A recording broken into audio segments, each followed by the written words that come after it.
Hey, if you look up Jem's Art Studio, they have this beautiful Ukrainian sunflower. It's absolutely worth checking out. All the profits are going to go to help Ukrainian charity, so please check it out. It'll be great. All the links will be below in the description and probably here in the picture. But yeah, go help them out. Ukrainians are going through hell right now. This Organized Chaos video is brought to you by Jem's Art Studio. Jem's Art Studio is an online store that allows access to prints that you can use for most anything, obviously as just a picture, or as a wallpaper, or as a bookmark, or anything you can think of. You can find Jem's Art Studio at etsy.com/shop/Jem's Art Studio. This video is also brought to you by viewers like you. Thank you.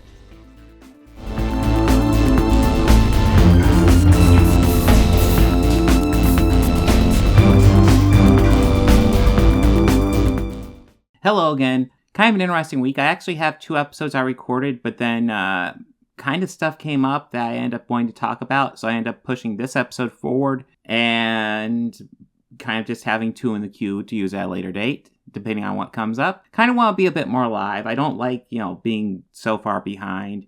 So I'm actually recording this on Saturday for a Sunday release. So, hey, good fun. Some stuff I wanted to talk about. So Amazon yesterday, hopefully it's not an April Fool's joke since yesterday was April 1st, in New York warehouse, workers vote to form the first U.S. union at Amazon, which is awesome. This is according to Reuters. Workers at Amazon.com, Inc. warehouse in New York City voted to form the first union at the second largest U.S. private employer, a victory that adds to recent grassroots successes by labor activists pushing into new industries. Employees at the online realtors fulfillment center in the borough of Staten Island, known as JFK 8, secured a majority by voting 2,654 to 2,131 in support of the Amazon Labor Union, ALU, or about 55% in favor according to the count released on Friday by the National Labor Relations Board. There's more to it, and to be blunt, we don't know the full details yet because this is pretty much just a vote to form it. We have to see what comes of this. But this is an excellent move. Amazon, honestly, every workplace needs a union right now in the United States. Like, if we had good government regulation on businesses to actually make sure everybody had a living wage and health care and all that stuff, we won't need a union. But until that stuff happens, I'm all on board with unions. I'm actually a union steward where I work. So I am totally on board with unions. Unions are a great thing right now. The only issue with unions really is that they've been gutted so much by government regulations, which are mainly just paid for by corporations at this point. They pay to change the laws and then unions get gutted. It's how it works.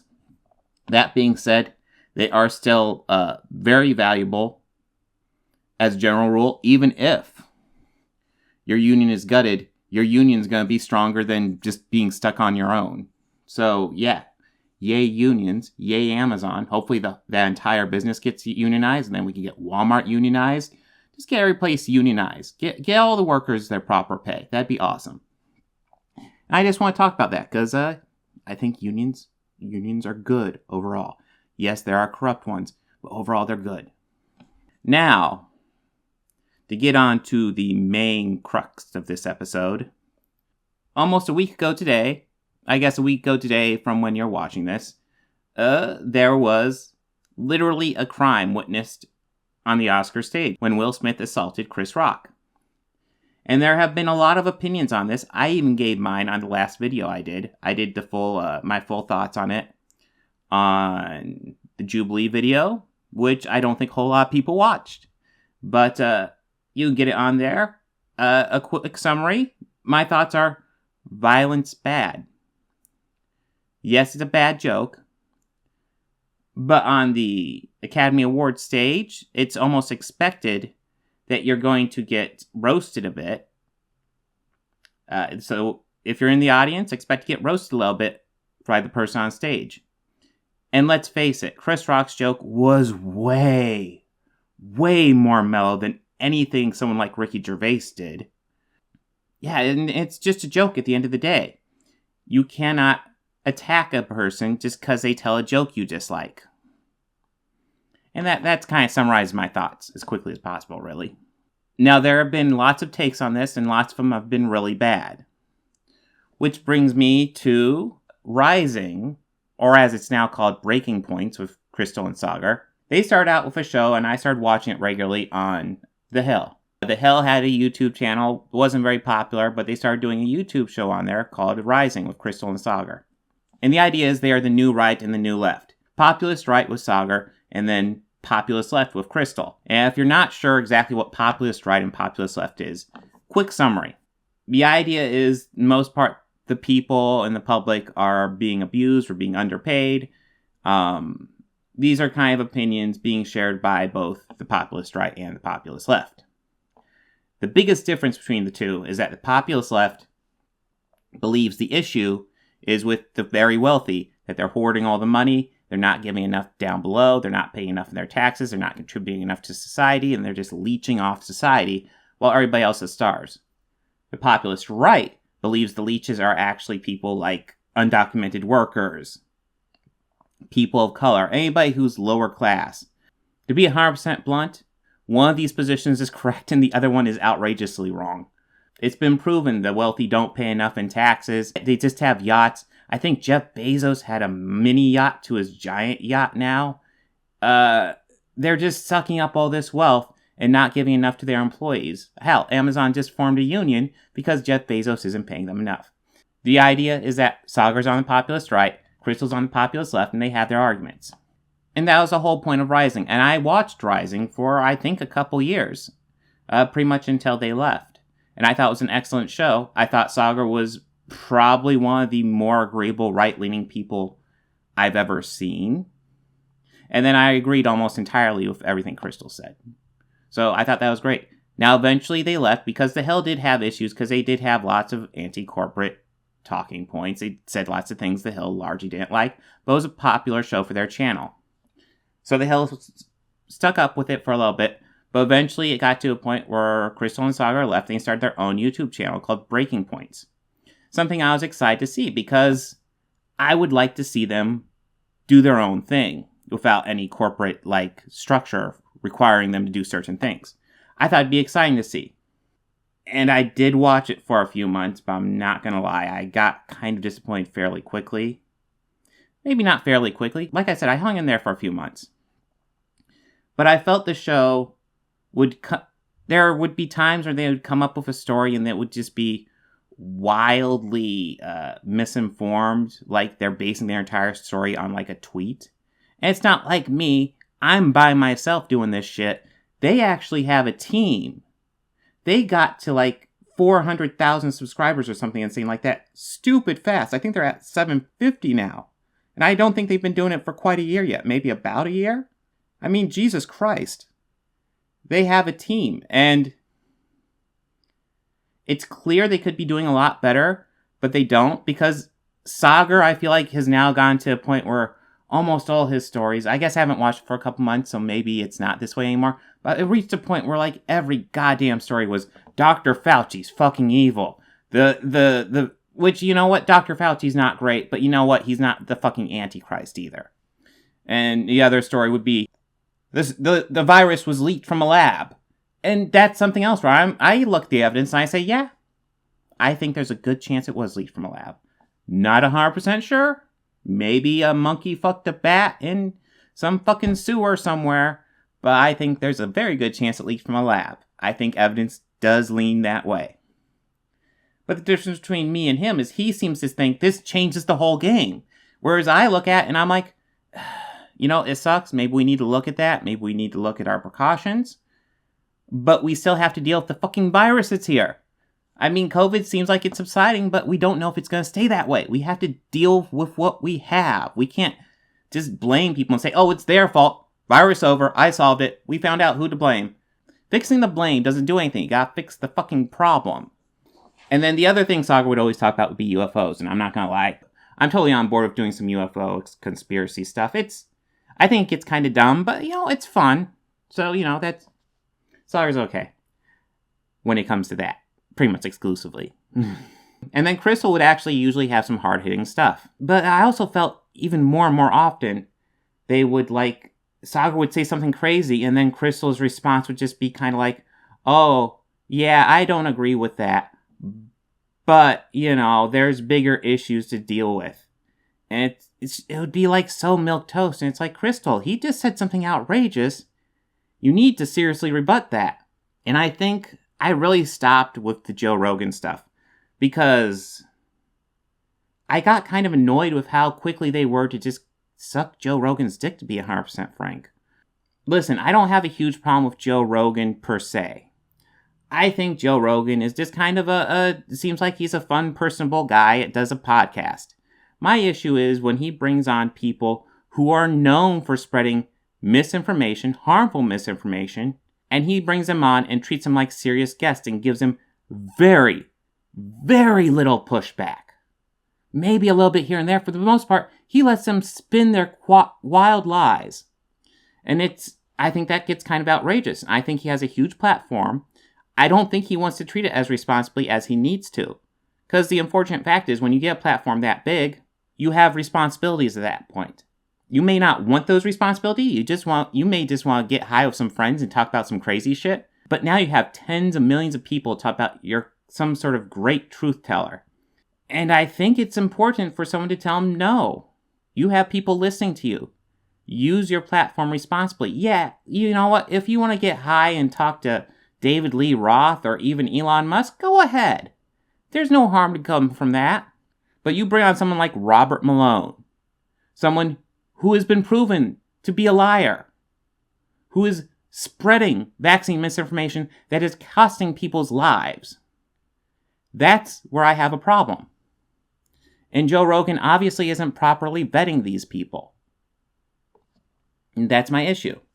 And I think it'd be important for people who are friends of Joe Rogan, like Saga, Krystal, Kyle Kalinske, to call him out when he's being irresponsible. But instead, they just seem so quick to just kind of kiss up to him.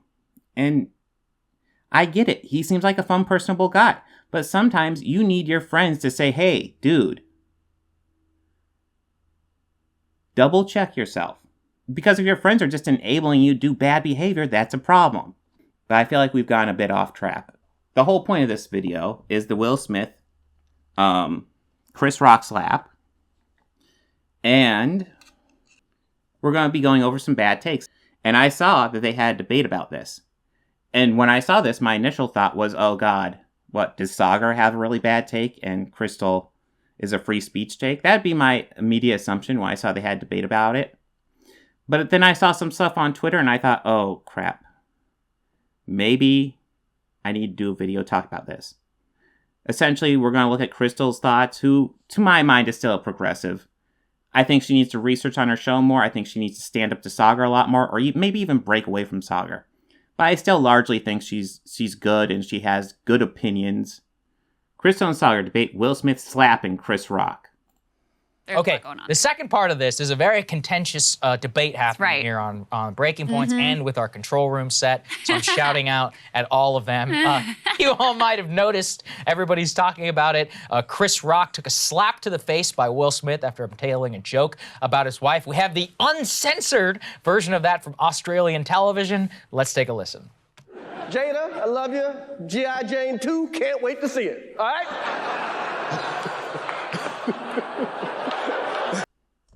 I do think it's interesting how, I feel like Will is doing an uncomfortable laugh and Jada is clearly kind of not thrilled with that joke. But here, let's go pause. Yeah, Will's doing an uncomfortable laugh, but she's kind of gonna roll her eyes, and it's weird. Yeah, it's a bad joke, but yeah, whatever. Laugh at yourself.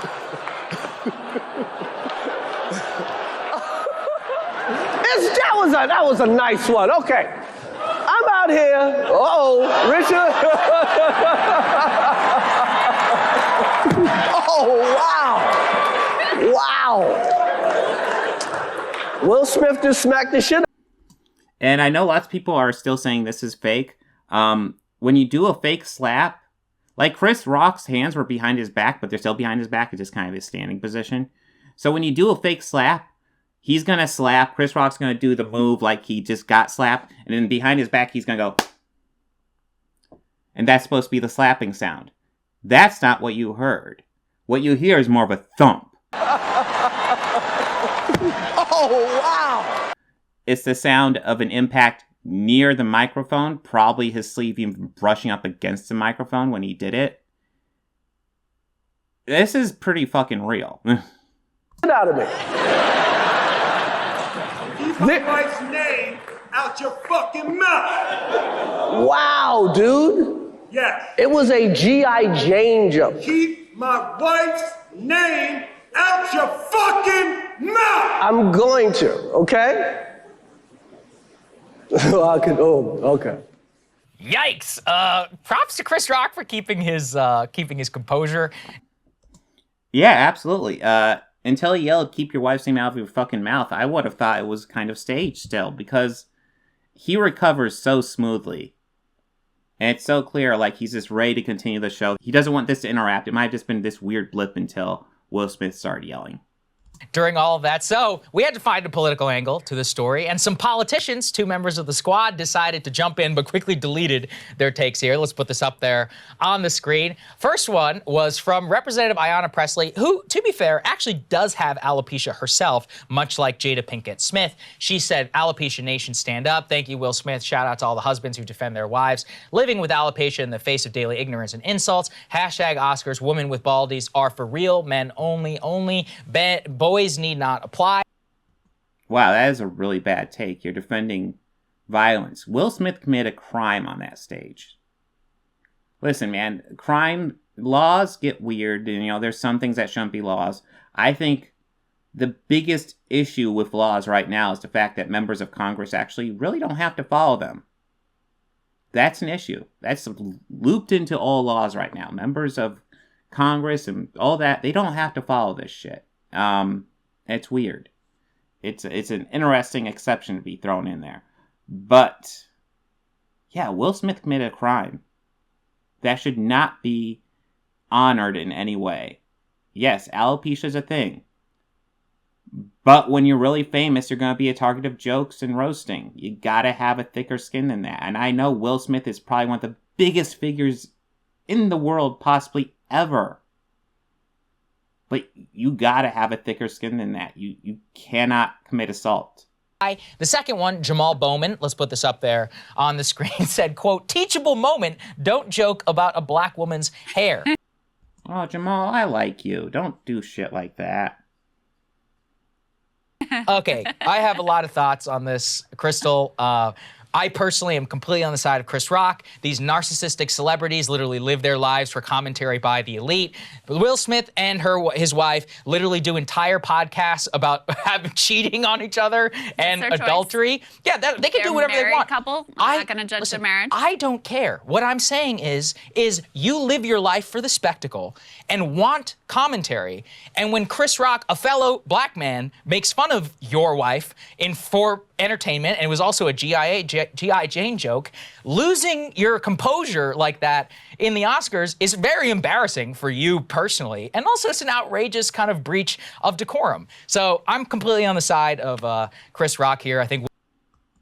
Okay, so here's the weird thing. Sagar, a guy who drives me nuts, who I usually can't stand, who talks about Dr. Fauci and lab leaks way too fucking often, I agree entirely with what he just said. That is a correct take. Will Smith made a fool out of himself last night, but I know that you feel very differently, so I think the audience should hear your take as well. Violence is never the answer. That's right. True. That's the end of your point. Don't add anything to that. She's going to add shit to this. However, listen, if you're going to joke about a man's wife's medical condition, and the joke is not even funny. It wasn't that funny. I agree that was the worst part of the joke. You have to expect there are going to be some repercussions. Maybe, but assault and battery. Assault and battery, Krystal. Assault and battery is not an acceptable repercussion for a bad joke. You even said it's a bad joke. Okay. And I think people are going over they're like, oh, Will Smith assaulted Chris Rock. Yes. He slapped Chris Rock. Yes, and a slap is assault and battery. We saw it on stage. That was assault. I agree. Chris Rock Everybody is calm down. perfectly fine. So do I think that this is a proportionate response to making a bad joke about your wife's medical condition? Yes, I do. Oh, wow. Wow. God damn it, Krystal. Why are you making me agree with Sagar? What the fuck? So, Krystal, every time somebody tells a bad joke about a medical condition, you get to attack them. You can slap them. And that was a serious slap, too. If you look at the footage, that was a hardcore slap. Like, there was, like, serious, like, follow-through with that shit. So, if you make fun of anybody for a medical condition, that's an exception, and you can do assault. Even though violence is never the acceptable answer. Oh, Yes, see? I do. Okay, all right. Because she has alopecia. This isn't like a hairstyle choice. Well, it's unclear whether he honestly, understood that. I would whether he knew that. whatever. Yeah, I would honestly, that's on him to not know that, right? I would feel differently about it if this was just like a hairstyle choice. Mm-hmm. By the way, Jada Smith is beautiful, and she can obviously pull it off she looks very great. well. She looks great, as does Ayanna Presley. But you know, when you're messing around with people's medical conditions, that's not cool. And Okay, I'll go ahead and be blunt right now. There's a chance Chris Rock didn't know this was a medical condition. Cards on the table, I do not care. It does not justify assault and battery. End of story, period. And he, you know, it wasn't the greatest moment for Will Smith, but was a proportionate response, a little slap to the face. A proportionate response?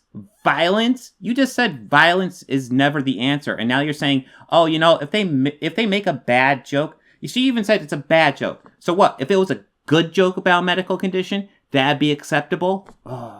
Face. Yeah, no big deal. I think it's possible. I frankly, what I abhor is the racial angle to all of this. You know, I'm frankly am glad that you just put it that way. It's like you talk about a man's wife. Okay, fine, then we could get into this. What I just am so annoyed by is exactly the Jamal Bowman type anger and trying to make this into some racial commentary. Look, I think Will Smith made a racial commentary. I didn't really hear a racial commentary until you brought it up, Sagar, so yay. Fool out of himself. Frankly, his speech afterwards, where apparently he was in tears and he was like, I apologize to the Academy. Apologize. Yeah, so I would do a live reaction to his speech, but I've already seen it, and it was kind of cringe. Like, he apologizes to Chris Rock later, but he does an apology to the Academy, and I think to the people sitting there, to the people involved with the movie, but not to Chris Rock, which is really weird, because, dude, you just assaulted Chris Rock. He deserves an apology first and foremost. He was the one most hurt, both physically and mentally. We'll see. It seems like Chris Rock's career is probably going to have a little bit of a rebound, it seems, going forward, and Will Smith, we gotta see. I like Will Smith. I don't want him to go on a decline arc. That speech, that Oscar speech he gave really kind of feels like he might, and hopefully he picks it up. He seems like he's a good actor. He's very charismatic. I think everybody likes the guy. I kind of like the guy. It's not like I know him at all. But yeah, there's some questions with him. And the fact that he assaulted Chris Rock on stage is a problem. And this is why he's afraid, because they thought they were going to kick him out after he won his award, and it's... Oh, yeah, and news since this is aired, that has happened, is that he has officially resigned, which I guess makes the choice easier for them. Yeah, I was leaning towards expulsion because, dude, he walked up there, and it looked somewhat calm. He walked up there somewhat calmly and slapped fucking Chris Rock. Unacceptable. You know, if it was heat of the moment, just like he's standing right next to him, he tells that joke and he slaps him. Heat of the moment. Still unacceptable, but it's more understandable. What he did was more calculated and thought out. He had a few seconds to really think about, and he had to think about standing up, walking up there, and slapping him when he could have just sat down. Unacceptable. It's unclear whether he'll ever... Did he win an Oscar right after that? And he might get it pulled, apparently, because he violated the Academy's code of conduct. So what he's afraid of in that moment is, oh my God. So I don't like the idea of him losing the Oscar because, you know, if he won it, he won it, and the Academies are kind of a joke anyway. But, yeah, him leaving the Academy, yeah, cool. I'm never going to win an Oscar again. How am I going to get my awards? Okay, so to what you were saying about the podcast and them talking about all of that, that was incredible. I don't know if you guys watched that. It was incredibly uncomfortable to watch. So I do wonder if there's a little element of like Will Smith reestablishing his manhood here. Oh, that's a good point. The other. I kind of wondered that too, but Krystal, doesn't go against your argument? Because your whole argument is he told a bad joke about a medical issue, therefore he deserves to be slapped. Well, is he having like some mental issues and he just kind of had a break? Or did Chris Rock deserve it? Was that a calculated thing that Chris Rock deserved? What's your argument, Krystal? Part of this is it does feel, a lot of people are pointing out, he's laughing initially at the joke. Yes, right. And then I don't know if it's he sees Jada is upset by it. I think you're right. She's clearly instantly upset by it. Right. And so then there's like a very clear change in emotion here, and he goes up on stage and slaps Chris Rock. Right. I also want to say generally I'm more of a Chris Rock fan than a Will Smith fan. Whatever. So I was devastated. I apparently missed Chris Rock. I was at the Comedy Store on Friday night, and apparently I missed Chris Rock. I'm such a big Chris Rock fan, but it's very sad for me. Look, I think it's a hilarious episode. So I guess the other question is like, was this more performative from Well, it could have been Smith staged. I actually do wonder whether it was staged. Well, I wonder that too. Yeah, if you watch that Oscar acceptance speech from Will, he's a good actor. He's not that good. That thing was insane, rambling, him clearly trying to keep it together. That was a weird Oscar acceptance speech. It's weird. Both actors. Chris declined to press charges against the guy. Apparently, P. Diddy was playing matchmaker. He's like, we're all going to work this out. Why is this happening? So, look, some fun celebrity moments here on Breaking Points. No, it's not the most important thing in the world, but apparently everybody's talking about it, so why not us as well? Hey, guys, we're going to be totally upfront.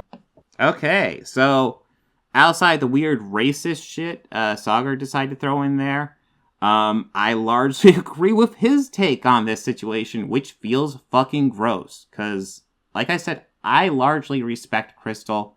I think she should break off and do her own thing. I think Sagar really weighs that show down, and now there's less Hill over. Well, it's weird, because I like them breaking away from the Hill, because now they have less corporate oversight. But now, unfortunately, it feels like they just go off into weird conspiracy territory way too much, and it's obnoxious. And Sagar's the one primarily pulling them in that direction. But that being said, her take on this is bad. Her take is violence is never an acceptable answer. But you know what? If somebody tells a bad joke about a medical condition, you're allowed to slap them. That's some fucked up shit. That's seriously fucked up. I think the best way to summarize this, violence bad. Once you escalate a situation of violence, you are in the wrong. The only time violence is an acceptable reaction is in reaction to more violence. Period. Like, the only time I would accept violence in the situation between Chris Rock and Will Smith is, let's say, Will Smith slaps him and Chris Rock immediately slaps him in response. The initial slap is still wrong, but Chris Rock's counter slap I won't have found acceptable because he just gave him one. But of course he didn't, because he's a professional and apparently Will Smith isn't. I know, I just find the whole thing shocking. It's clear you're going through shit. But you also are one of the richest movie stars in the world. I mean, I know there's a huge difference between you and Jeff Bezos. You're not the richest guy in the world by a huge margin, but you're pretty fucking rich. You have enough money to get anything in the world you need. Get help. You clearly need help. I don't even know if it's that serious an issue, but there's clearly something festering going on. And that was clearly you kind of freaking out, and I hope you get help. And assault is not good, period. Yes, I hope Will Smith doesn't go through a decline arc. I hope he gets better. I hope he figures out what's wrong, why he felt the need to act out, and he fixes that. But it was also wrong of him to assault Chris Rock on the Academy Awards stage. And it's all been dominated now by talk of the fucking slap. That's the whole show. Like, who hosts the Academy Awards? You'd probably assume it was Chris Rock. To my understanding, it was Wanda Sykes was hosting the Academy Awards. You aren't going to know that now because Will Smith fucking slapped Chris Rock. He's dominated the conversation. He took over that whole awards show. All the awards, except for his, have now been silenced. I bet you most of you couldn't name most of the awards that won. I actually don't even know Best Picture. Was it Coda? I think it was Coda. Because that slap has dominated the whole thing, and that's because of Will Smith. He fucked up big time on national television. And it looks like there's no real penalty for doing that when you're as powerful as he is, which is unfortunate. Anywhere else, you go somewhere and you slap somebody, you're getting your ass kicked out at the very least. You're getting cops called on you. You're probably getting kicked out and cops called on you, both at once. But Will Smith can just get away with it.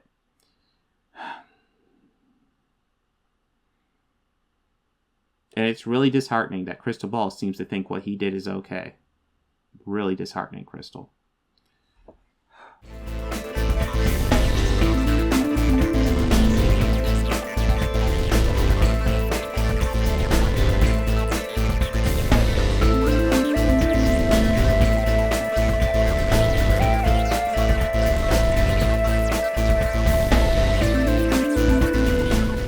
They think order and chaos are somehow opposites and try to control what won't be. I used to fuck guys like you in prison.